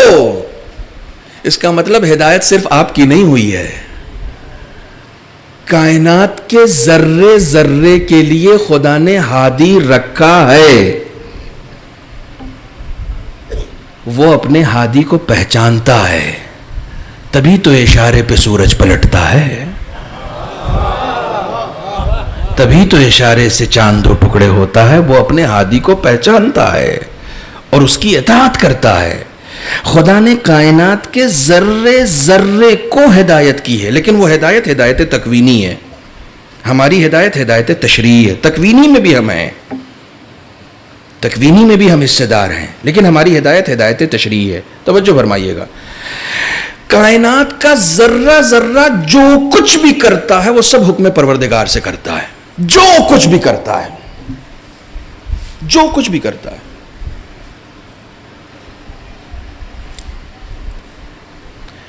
مولا کائنات کے ایک صحابی کو بچھو نے کاٹ لیا تھا، مسجد سے باہر نکلے، جوتا پہن رہے تھے، انہی کے جوتے میں بچھو تھا، بچھو نے کاٹ لیا۔ وہ دوڑے دوڑے بھاگے آئے مولا کائنات کے پاس، مولا بچھو نے کاٹ لیا۔ عجیب اتفاق ہے، میرے ہی جوتے میں تھا۔ مولا کائنات نے فرمایا کہ کیسا اتفاق؟ یہ بچھو تمہیں کاٹنے پر مامور تھا۔ توجہ توجہ، تھوڑا سا الگ ٹرینڈ ہو گیا۔ مولا کائنات فرماتے ہیں یہ بچھو تمہیں کاٹنے پر مامور کیا گیا تھا کہ آج تمہیں کاٹے۔ وَلِلَّهِ جُنُودُ السَّمَاوَاتِ وَالْأَرْضِ، کائنات میں جو کچھ بھی ہے سب کے سب اللہ کے سپاہی ہیں۔ آپ سے زیادہ کون جانے گا اس بات کو؟ ایک ہی دریائے نیل کا پانی ہے، موسیٰ کے لیے راستہ بنتا ہے، فرعون کو غرق کر دیتا ہے۔ آپ سے زیادہ کون جانے گا اس بات کو؟ وَلِلَّهِ جُنُودُ السَّمَاوَاتِ وَالْأَرْضِ، ایک ہی آگ ہے جو نمرود نے جلائی ہے، اوپر سے اڑتے ہوئے پرندے کو جلا رہی ہے، ابراہیم کو اپنی گود میں بٹھائے ہوئی ہے، ایک ہی آگ ہے، حکم پروردگار سے کام کر رہے ہیں، سب کے سب، سب کے سب۔ تم کو بندگی کا حکم کیوں دیا گیا؟ تم اس کی بندگی کرو، کائنات کا ذرہ ذرہ خدا کی بندگی میں ہے۔ مولا کائنات کہتے ہیں تمہیں کاٹنے پر مامور تھا۔ کہا مولا لیکن مجھے کیوں کاٹنے پر مامور تھا؟ کہا خدا نے اس کو حکم دیا تھا کہ آج تم کو کاٹے۔ کہا لیکن کیوں؟ کہا 2 دن پہلے تم کہیں دعوت میں گئے تھے۔ کہا جی۔ کہا وہاں سلمان کی غیبت ہو رہی تھی۔ کہا جی۔ کہا تم نے دفاع نہیں کیا تھا، ڈیفنس نہیں کیا تھا، یہ مصیبت اس لیے آئی ہے۔ خوش نصیب ہیں وہ افراد جن کو ان کے گناہوں کی طرف سزا کے ذریعے اسی دنیا میں متوجہ کر دیا جائے۔ یہ بچھو تمہیں کاٹنے پر مامور تھا۔ کائنات خدا کے اعتبار سے چل رہی ہے، ہمارے اور آپ کے اعتبار سے نہیں چلتی۔ ہم اپنے اعتبار سے کائنات کو چلانا چاہتے ہیں تو خدا نے کہا بندے ہو جاؤ، جب تم میری بندگی میں آ جاؤ گے تو پھر کائنات تمہارے حساب سے چلے گی، تم کو میری بندگی میں آنا پڑے گا۔ آپ نے درخت لگا دیا، یہ دونوں درخت بڑے ہوئے. کمال ہے. آپ نیچر وائز دیکھیں تو ایک میں شوگر زیادہ ہے اور ایک میں شوگر کو روکنے کی کیپیسٹی ہے. کمال ہے. نیچر یعنی فطرت کے اعتبار سے یہ دونوں درخت الگ ہیں. آپ یہ جو کچھ حضرات یہاں ڈاکٹرز بھی بیٹھے ہوئے ہیں, آپ ان سے پوچھئے کہ جامن میں کون سا وٹامن پایا جاتا ہے اور آم میں کون سا وٹامن پایا جاتا ہے. دونوں میں وٹامن ایک جیسے ہیں؟ نہیں. یہ تو آپ بھی جانتے ہیں الگ الگ ہے. دونوں میں وٹامن, بس میں اپنی بات پہنچا چکا, دونوں میں الگ الگ وٹامن ہے. آم میں الگ وٹامن ہے, جامن میں الگ وٹامن ہے. آپ کے جسم میں بھی کچھ وٹامن ہے, ان میں جب کمی ہو جاتی ہے, مثلا وٹامن سی کی آپ کے یہاں کمی ہو گئی تو ڈاکٹر صاحب لکھتے ہیں نارنگی کھائیے, اس میں وٹامن سی پایا جاتا ہے. آپ کے یہاں کمی ہو گئی ہے, توجہ فرمائیں, آپ کے جسم میں جو وٹامن ہے اس میں بھی کمی آتی ہے. ان پھلوں میں بھی وٹامن پائے جاتے ہیں. آم میں الگ وٹامن ہے اور جامن میں الگ. یہ جو دو درخت آپ نے لگائے ہیں, انہوں نے یہ وٹامن کہاں سے لیے بتائیے؟ انہوں نے اپنے اپنے وٹامن کہاں سے لیے؟ یہ بول رہے ہیں زمین سے لیے. کوئی بولتا ہے تو مجھے اچھا لگتا ہے, میں خدا کی قسم واہ واہ نہیں مانگتا ہوں, کبھی بھی نہیں مانگوں گا. ابھی 3 دن اور دیکھ لیجئے گا, ایک بار بھی مجھے چاہیے ہی نہیں. میں دینے آیا ہوں, لینے نہیں آیا ہوں. ٹھیک ہے, ہم سب مل کے اہل بیت سے لیں گے انشاءاللہ. اور وہاں سے جس کو مل جاتا ہے پھر وہ دنیا میں کہیں سے بھی لینے کی چاہت نہیں رکھتا ہے. ان دونوں نے اپنے وٹامن کہاں سے لیے؟ زمین سے لیے. اس کا مطلب اسی زمین کے اندر خدا نے آم کا بھی حصہ رکھا تھا, جامن کا بھی حصہ رکھا تھا. ان دونوں کو آپ نے ایک ہی جگہ لگا دیا. آم نے اپنے حصے کا لیا, جامن نے اپنے حصے کا لیا. تو صاحب کنفیوژن کیوں نہیں ہوا؟ جامن نے آم والا کیوں نہیں لیا؟ آم نے جامن والا کیوں نہیں لیا؟ کہا قبلہ, جو خدا کے حکم کے مطابق چلتے ہیں وہ صرف اپنے حصے پر نظر رکھتے ہیں, دوسروں کے حصے پر. صلوات بر محمد و آل محمد.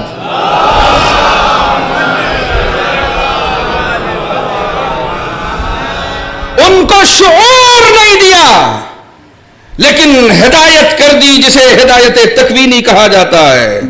وہ جو کچھ بھی کرتے ہیں حکم پروردگار کے مطابق کرتے ہیں. تم کو شعور دیا ہے, تمہیں عقل دی ہے اور تمہیں حکم دیا ہے کہ تم کو بھی جو کچھ کرنا ہے وہ سب حکم پروردگار کے مطابق کرنا ہے. کہیں پر شہوت غالب آ جائے تو اسے مار دینا.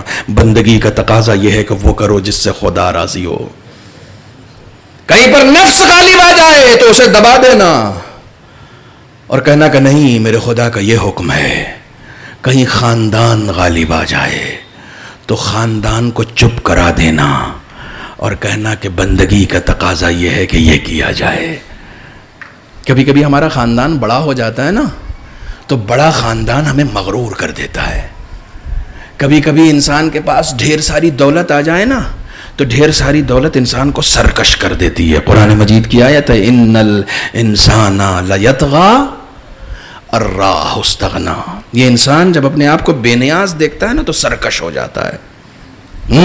میرے جیسا کون ہے, دیکھتے ہیں کون کیا بگاڑ لے گا. ذرا سا کسی سیاسی لوگوں سے تعلقات کیا ہو گئے کہ سڑک پہ اکڑ کے چلنے لگے کہ میرے جیسا کون ہے. امام حسین نے ارشاد فرمایا کہ خداوند عالم نے اس دنیا میں 3 چیزیں اس لیے رکھیں تاکہ لوگ خدا کو بھی یاد رکھیں. الفقر والمرض والموت. فقیری, بیماری اور موت. کہ یہ 3 چیزیں خدا نہیں رکھتا نا تو لوگ اور زیادہ آکڑتے. خدا نے یہ 3 چیزیں رکھی ہیں تاکہ اس کو یاد رکھا جائے, پھر بھی اتنا کم یاد رکھا جاتا ہے. پھر بھی اتنا کم. ہر لمحہ کبھی آپ بستر پہ سوئے ہیں, آپ کو نیند آئی ہے, اور اس کے بعد صبح اٹھ کے آپ نے کہا خدایا تیرا شکر میں سویا اور مجھے نیند آ گئی. آپ نے کبھی خدا کا شکر ادا کیا؟ زندگی میں خدا کو لے کر آؤ. بندگی کا مطلب یہ ہے, بندگی کا مطلب یہ ہے کہ تمہاری زندگی میں ہر لمحہ خدا ہو. یہ جو نماز میں نے ابھی آپ کے سامنے سنایا کہ کھڑے ہوتے وقت جو آپ کہہ رہے ہیں بحول اللہ و قوت ہی اقوم و اقعد, پالنے والے میں تیری حول و قوت کے سہارے کھڑا ہو رہا ہوں, بیٹھ رہا ہوں, تو یہ صرف نماز میں تھوڑی ہے, یہ صرف نماز میں تھوڑی ہے. میں گاڑی چلا رہا ہوں تو اس کی قوت کے سہارے میں بات کر رہا ہوں, تو اس کی قوت کے سہارے میں بیٹھا ہوا ہوں, تو اس کی قوت کے سہارے میں بول رہا ہوں, تو اس کی قوت کے سہارے میں دیکھ رہا ہوں, تو اس کی قوت کے سہارے جو کچھ بھی ہے وہ سب اس کے سہارے ہے. میرا اپنا کیا ہے؟ میرا اپنا کیا ہے؟ آپ مجھے بتائیے آپ کا کیا ہے؟ حسن آپ کا اپنا ہے. جس حسن پہ آپ ناز کر رہے ہیں آپ کا اپنا ہوتا تو بڑھاپے میں ضائع نہ ہو جاتا. آپ کا اپنا کہاں ہے؟ آپ کی طاقت اپنی ہے. آپ کی طاقت اپنی ہوتی تو یہ بڑھاپے میں پنڈلیاں کانپ کیوں رہی ہیں؟ اس کا مطلب اپنی نہیں ہے, کسی نے دی ہے. جب تک چاہا طاقت رہی, جب تک چاہا حسن رہا.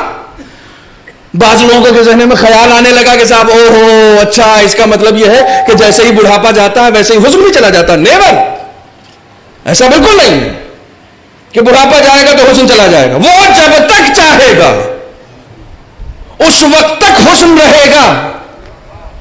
بڑھاپا جانے کے بعد, بڑھاپا آنے کے بعد اگر وہ چاہے گا تب بھی حسن باقی رہے گا. آپ کے رہبر کا بڑھتا جا رہا ہے, گھٹ نہیں رہا ہے. صلوات بر محمد و آل محمد.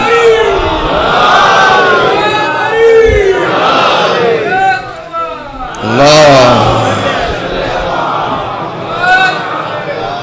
سب کچھ اس کا ہے, سب کچھ وہ جب تک چاہے گا رہے گا. تم کچھ نہیں بگاڑ سکتے, تم کچھ نہیں بگاڑ سکتے. تم کو بندگی کرنی ہوگی. تم بندگی کرو گے تو کوئی دوسرا تمہارا کچھ نہیں بگاڑ سکتا. یہ ہمارے علماء نے ثابت کیا ہے, یہ ہمارے مراجع نے ثابت کیا ہے, یہ ہمارے اولیاء نے ثابت کیا ہے, یہ ہمیں کربلا نے ثابت کیا ہے. تم بندگی کرو گے تو تمہارا کچھ نہیں بگاڑ سکتا. 3/3 دنیا پر حکومت کرنے والا یزید حسین کے 72 ساتھیوں کے سامنے کتنا مجبور ہو گیا, کتنا مجبور ہو گیا. کیوں؟ یہاں بندگی تھی, وہاں سرکشی تھی. یہاں خدا کی پیروی تھی, وہاں طاغوت کی پیروی تھی. وجتنبوا الطاغوت, طاغوت سے اجتناب کرنا, یہ سرکشی کی. خداوند عالم بار بار دیکھیے خدا انسانوں سے کتنی محبت کرتا ہے. بار بار الم اعہد الیکم یا بنی آدم, اے آدم کی اولاد, کیا ہم نے تم سے ایگریمنٹ نہیں لیا ہے اللہ تعبدوا الشیطان, کہ تم شیطان کی پیروی نہیں کرو گے. انہ لکم عدو مبین, یہ وہ تمہارا کھلا ہوا دشمن. اپنے دشمن کو پہچانو. آج سے 7-8 سال پہلے شیطان شناسی کے اوپر ایک پورا اشرا پڑھا تھا, آپ کو کہیں نہ کہیں انشاءاللہ یوٹیوب پہ مل جائے گا.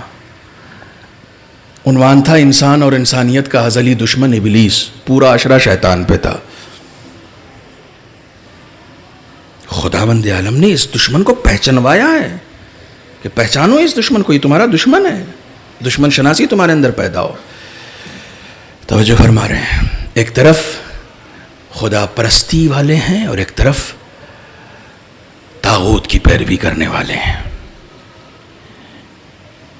کربلا کے ساتھیوں نے ہم پر یہ واضح کر دیا کہ تمہاری تعداد کم ہے, ہوا کرے. تم کمزور ہو بظاہر, ہوا کرو, کوئی فرق نہیں پڑتا. خدا اگر تمہاری زندگی میں ساتھ ہے تو کوئی تمہارا مقابلہ نہیں کر سکتا, کوئی تمہارے سامنے آ کر کھڑا نہیں ہو سکتا. دنیا بھر کی ذلت. امام جناب زینب کبریٰ سلام اللہ علیہا نے یزید کے دربار میں کیا کہا تھا کد قیدک وسع سعیک وناصب جہدک فواللہ لا تمحو ذکرنا. پڑھیے یہ امام سید سجاد کے خطبات جو آپ نے راستے میں دیے ہیں، جو شام میں دیے ہیں، جناب زینب کے خطبات جو کوفہ میں دیا ہے آپ نے، جو شام میں دیا ہے، خدا کے لیے امام حسین کی عزاداری میں شرکت کرنے والوں ان خطبات کو پڑھو. تم دنیا بھر کے خطیبوں کو سن رہے ہو، خطیب نہج البلاغہ کی بیٹی کو کیوں نہیں پڑھتے؟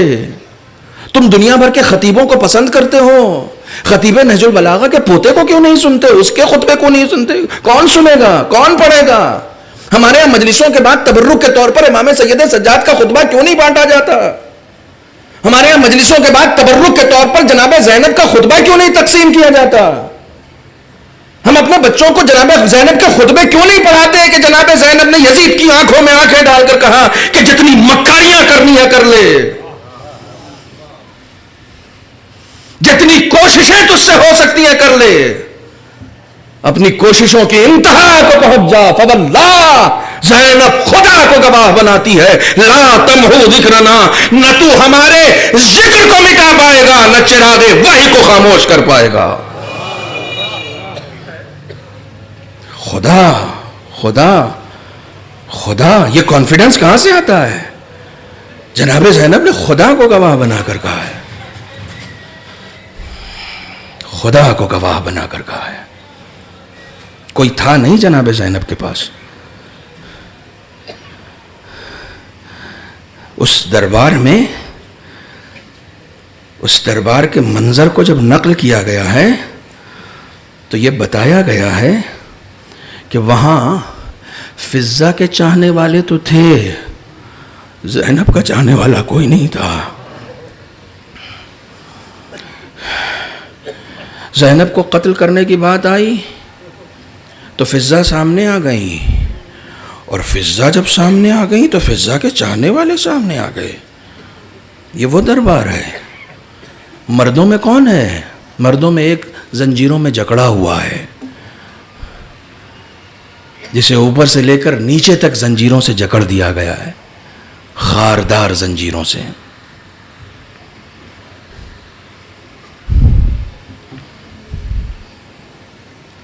اسی سال محرم میں انسٹاگرام پہ آیت اللہ انصاریان کی چھوٹی چھوٹی کلپس آتی ہیں فارسی زبان میں. میں ایک کلپ دیکھ رہا تھا، ممبر پہ بیٹھے ہوئے تھے، خطبہ پڑھنے کے بعد رونے لگے، بے پناہ رونے لگے، اور روتے روتے کہتے ہیں کہ خدا کی قسم جی یہ چاہتا ہے کہ ممبر پہ بیٹھوں، گریا کروں اور صرف گریا کروں، گریا کے علاوہ کچھ نہ کہوں، اور اسی گریے سے حسین کا پیغام پہنچا دوں، کیونکہ اسی گریے کو سید سجاد نے اپنا اسلحہ بنایا ہے. اسی گریے کو انشاءاللہ کسی مجلس میں عرض کروں گا اگر بات آئی تو.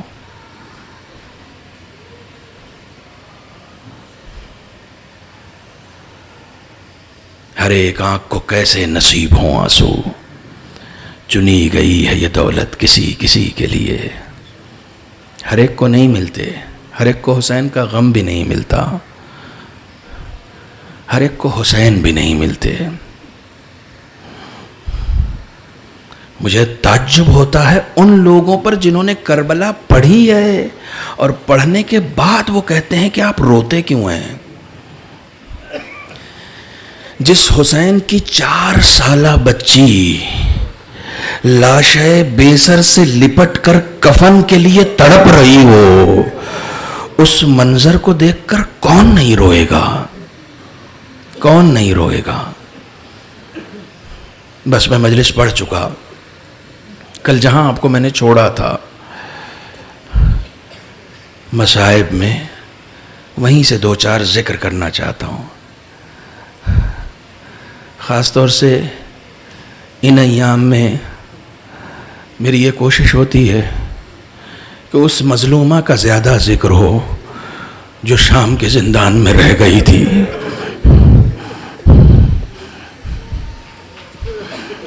بہت چہیتی بیٹی ہے حسین کی.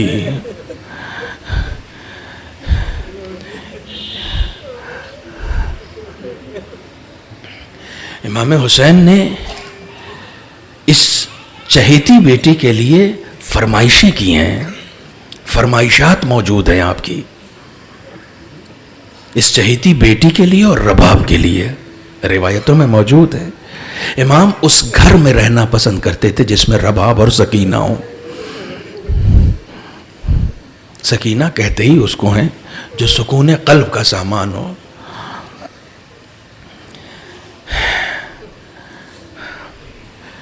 باپ کے لاشائے بے سر سے بچی لپٹی ہوئی ہے۔ جناب زینب نے پوچھا کہ بیٹا کب تک لپٹی رہو گی؟ تو کہتی ہیں پھوپھی اماں مجھے میرا بابا ایک واقعہ سناتا تھا۔ کہا کیسا واقعہ؟ کہا اپنے صحابی ابو ذر کا واقعہ سناتا تھا۔ میرے بابا نے مجھے سنایا تھا کہ ابو ذر کی موت بھی بیابان میں آئی تھی۔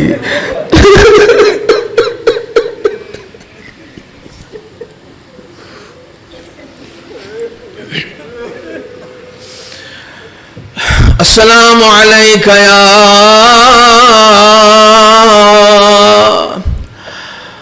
ابا عبداللہ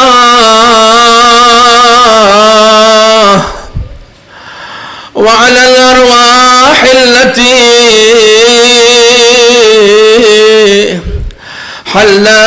حلت بفنائك عليك مني سلام الله أبدا ما بقيت وبقي الليل والنهار ولا جعله الله آخر العهد مني لزيارتكم السلام على الحسين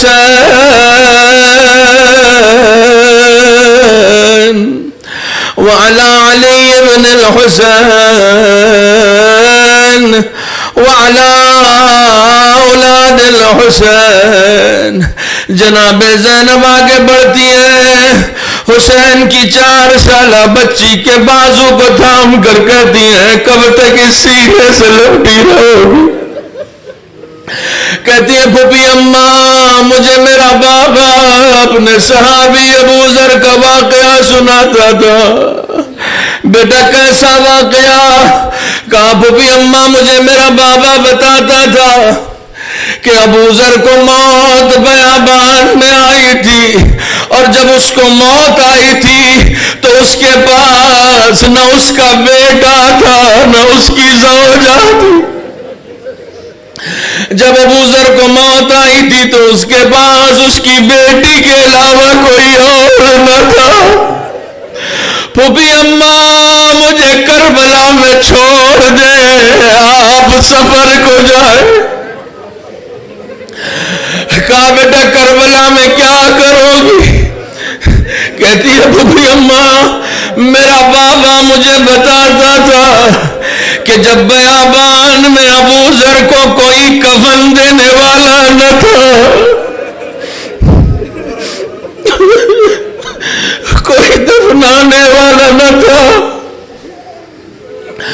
تو ابو ذر کی بیٹی اپنے بابا کے لاشے کو لے کر چوراہے پر بیٹھ گئی تھی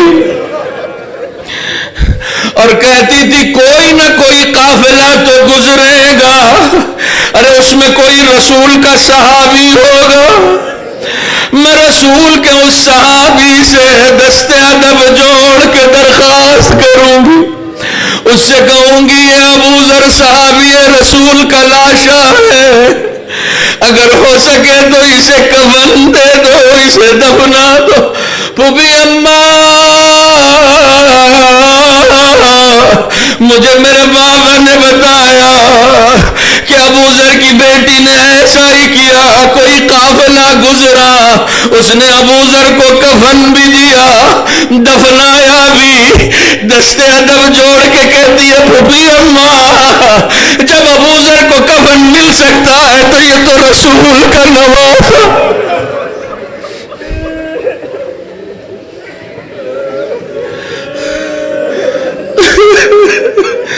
پھوپھی اماں جب ابو ذر کو دفنایا جا سکتا ہے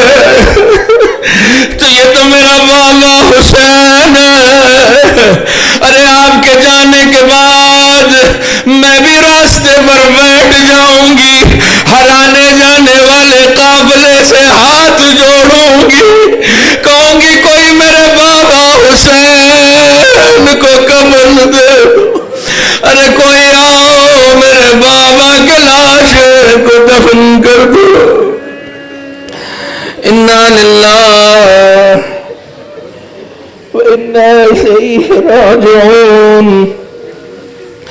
بسم الله الرحمن الرحيم. اللهم كن لوليك الحجة ابن الحسن صلواتك عليه وعلى آبائه في هذه الساعة وفي كل ساعة وليا وحافظا وقائدا وناصرا ودليلا وعينا حتى تسكن أرضك طوعا وتمتعه فيها طويلا. خدایا بحق محمد و آل محمد ہماری اس مختصر سی عبادت کو قبول فرما. خدایا بحق محمد و آل محمد ہماری عمر کا جتنا حصہ گزر چکا ہے اس حصے میں جانے انجانے میں جتنے بھی گناہ کبیرہ و صغیرہ ہم سے سرزد ہو گئے ہوں، معبود امام حسین کے صدقے میں ہمارے تمام گناہوں کو معاف فرما. معبود بحق محمد و آل محمد ہماری لوح تقدیر میں عمر کا جتنا حصہ بچا ہے اس میں عمل صالح کی توفیق عنایت فرما. معبود بحق محمد و آل محمد جتنے اس مجلس میں شریک ہونے والے خواتین و حضرات ہیں ان کے آباء و اجداد جو اس دنیا سے رخصت ہو چکے ہیں سب کی مغفرت فرما. جن کے والدین حیات ہیں انہیں طول عمر عطا فرما. روایتوں میں ہے کہ جب دعا ہو تو الہی آمین کہہ کے اس دعا میں آپ بھی شریک ہوں. جب دعا کی جا رہی ہے نماز عام طور سے امام حسین کی مجلس کے بعد جس وقت انسان روتا ہے تو وہ دعا کی قبولیت کا وقت ہوتا ہے. الہی آمین کہہ کے آپ بھی اس دعا میں شریک ہوں. خدایا بحق محمد و آل محمد جن کے والدین حیات ہیں انہیں طول عمر عطا فرما. جن کے والدین رخصت ہو چکے ہیں ان کی مغفرت فرما. انہیں جوار معصومین میں جگہ عنایت فرما. ہم سب کو حج و زیارات سے مشرف فرما. جو حج و زیارات سے فارغ ہو چکے ہیں ان کی حج و زیارات کو شرف قبولیت عطا فرما. معبود بحق محمد و آل محمد مقروضین کے قرض کو ادا فرما. بے روزگاروں کو صاحب روزگار بنا. جو بیمار ہیں انہیں شفاء کاملہ عطا فرما. جو بے اولاد ہیں انہیں صاحب اولاد بنا. جو صاحبان اولاد ہیں ان کی اولاد کو نیک اور صالح بنا. معبود بحق محمد و آل محمد تمام خدمت گزاران دین علماء کرام امام حسین کی عزاداری کے لیے پارٹیسپیٹ کرنے والے جو جس طریقے سے جس سلیقے سے امام حسین کی عزاداری میں شرکت کر رہا ہے پالنے والے اس سب کی شرکت کو قبول فرما. ہمارے مراجع عظام بالخصوص حضرت آیت اللہ خامنئی حضرت آیت اللہ سیستانی کو طول عمر عطا فرما. منتقم خون حسینی سلطان زمان حضرت امام عصر کے ظہور میں تعجیل فرما. ہم سب کو ان کے اعوان و انصار میں شمار فرما. ربنا تقبل منا انک انت السمیع العلیم.